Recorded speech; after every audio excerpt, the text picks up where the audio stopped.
इंसान की औकात बहुत छोटी सी है, मगर अक्सर व बेशतर वो ये भूल जाता है और ख़ुद को खुदा समझ बैठता है। तारीख़ इंसानी के मुताले से मालूम होता है कि बड़े बड़े सरकशों ने खुदाई का दावा किया मगर फना हो गए। आज का ये वाक़या एक ऐसे इंसान के बारे में है जिसने अल्लाह के मुकाबले में अपनी अलग जन्नत बनाने की कोशिश की। वो जन्नत बनाने में कामयाब तो हो गए, लेकिन वही हुआ जो रब को मंजूर था। हज़रत हूद अलैहिस्सलाम के ज़माने में ही शद्दाद ने ज़मीन पर जन्नत बनाई थी। ज़बरदस्त अस्करी क़ुव्वत, सल्तनत की वसअत और मालो दौलत की फरावानी ने शद्दाद को गुरूर और घमंड में मुब्तला कर दिया था। उसके तख्त के दोनों जानिब दो गिद्ध पर फैलाए इस्तादा थे। गुरूर और जुल्म सितम में बदमस्त शद्दाद का तख्त सोने, चांदी और हीरे जवाहरात से बना हुआ था, जिस पर वो शान से बैठता था। हज़रत हूद अलैहिस्सलाम की दावत की खबरें जब आम हुईं और अमायदीन सल्तनत ने दरबार में उसका तस्करा किया, तो शद्दाद ने हज़रत हूद अलैहिस्सलाम को दरबार में बुलाया।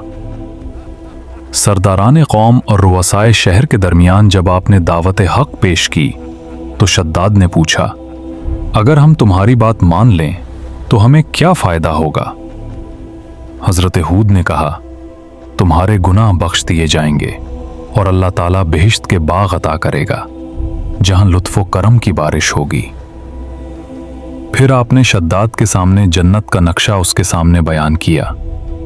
शद्दाद ने कहा, तुम हमें जिस बेहिश्त का लालच देते हो, ऐसी जन्नत में खुद बना सकता हूं। मुझे तुम्हारे रब की बनाई हुई जन्नत की कोई ज़रूरत नहीं।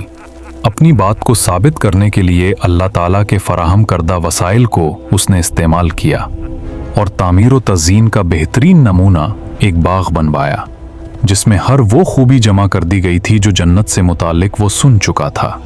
बताया जाता है कि ये बाग सना और हज़रमौत के दरमियान था और रकबा के लिहाज से एक बड़े शहर के बराबर था, जिसमें अजीम इमारतें, चश्मे, नहरें और बागात थे। उसका नाम इर्म था। जब ये शहर तैयार हो चुका और शद्दाद अपने उमरा और रुआसा के हमरा उसको देखने के लिए गया, उसी वक्त घटा छा गई और शद्दाद उसी आलम में हलाक हो गया। वो अपनी बनाई हुई जन्नत में दाखिल नहीं हुआ। रिवायत है कि शद्दाद ने अल्लाह से दुआ मांगी, ऐ मेरे अल्लाह, आपको मालूम है कि मैं खुदा नहीं हूँ, पाकी और बड़ाई आप ही को ज़ेब देती है, लेकिन मैं खुदाई का दावा कर चुका हूँ। या अल्लाह, आपने जहाँ इतना ज़्यादा नवाजा है, मेरी ये इल्तिजा भी कबूल कर ले कि मौत मेरी मर्जी के मुताबिक आए। उसने कहा कि जब मौत आए तो मैं खड़ा हूँ न बैठा हूँ, सोता हूँ न जागता हूँ, छत के नीचे ना हूँ, सवारी पर हूँ न ज़मीन पर। गरज के शद्दाद ने दुआ में हर वो बात शामिल कर दी जो उसके ख्याल में उसे मौत से निजात दिला सकती थी। अल्लाह ताला ने उसकी दुआ कबूल कर ली। जब वो जन्नत देखने के लिए आया तो घोड़ा खड़ा हो गया।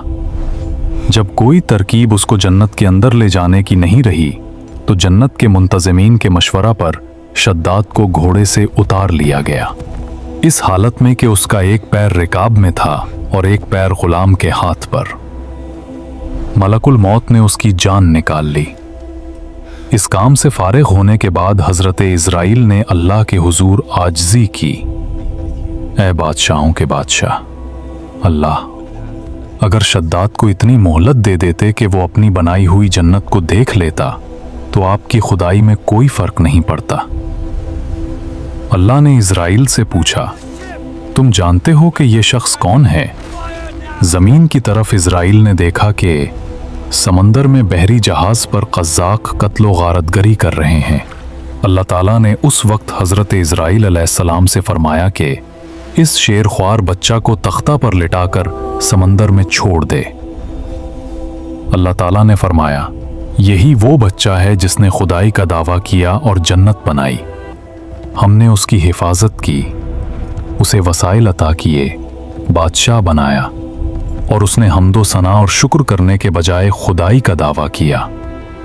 ये सुनकर इज़राइल अलैहिस्सलाम ने कहा, या रब्बुल आलमीन, आप हिकमत के मालिक हैं, आप जो जानते हैं हम नहीं। यूं अल्लाह ताला ने उस बदमस्त सरकश को अपने अंजाम तक पहुंचाया और उसकी बनाई हुई दुनियावी जन्नत को दुनिया की नजरों से हमेशा के लिए गायब कर दी।